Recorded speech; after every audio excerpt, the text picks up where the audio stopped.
کیا قربانی کا گوشت یا قربانی کی کھال بیچی جا سکتی ہے یا کسائی کو بطور اجرت دی جا سکتی ہے؟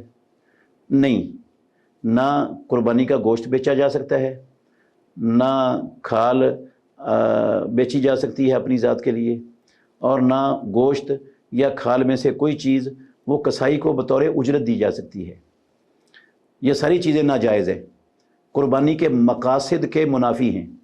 رسول مکرم صلی اللہ علیہ وسلم نے جب حجۃ الوداع کے اندر 100 اونٹوں کی قربانی کی ہے تو رسول اللہ صلی اللہ علیہ وسلم نے حضرت علی رضی اللہ عنہ کو مقرر کیا، ان قربانیوں کے جل، ان کی رسیاں، ان کے چمڑے، ان کا گوشت سب صدقہ کر دو۔ پیارے پیغمبر نے کہا سب صدقہ کر دو، اور کہا اس کے گوشت میں سے، جلوں میں سے، سنگلیوں میں سے، کھالوں میں سے کوئی بھی چیز کسائی کو اس قربانی کے جانور کو ذبح کرنے اور گوشت بنانے کی اجرت میں نہیں دینی۔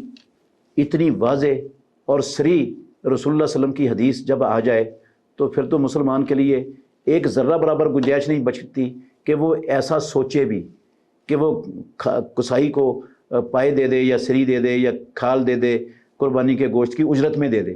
اجرت الگ دینی ہے اپنے پاس سے، اپنی قربانی کو ضائع مت کریں۔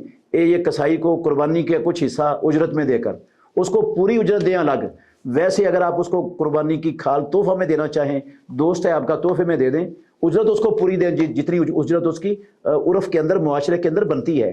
گوشت آپ اس کو تحفہ دینا چاہیں تحفہ دے دیں، اگر وہ تنگ دست ہے، غریب، فقیر، مسکین ہے تو صدقہ بے شک کر دیں، اس کو کھال دے دیں اس کو صدقے میں، یا تو گوشت دے دیں اس کو، لیکن اجرت میں 1 روپیہ بھی کم نہ ہو، اجرت اس کی عرف کے مطابق پوری ہو تو پھر کوئی حرج نہیں ہے۔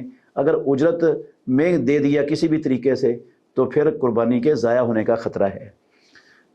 ایک حدیث آتی ہے، اب مجھے سند اس کی اچھی طرح یاد نہیں ہے، غالباً میرا غالب گمان ہے وہ حسن درجے کی ہے۔ رسول اللہ صلی اللہ علیہ وسلم نے فرمایا کہ جس نے اپنے قربانی کے جانور کی کھال بیچ دی اس کی قربانی ہی نہیں ہے۔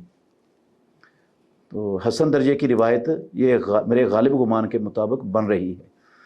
تو کھال اور قربانی کے گوشت کا مصرف وہ 3 ہی ہیں، بندہ خود بھی استعمال کر سکتا ہے، اپنے دوستوں، عزیزوں، رشتہ داروں کو، اغنیاء کو تحفہ دے سکتا ہے، اور غریبوں مسکینوں پر صدقہ کر سکتا ہے۔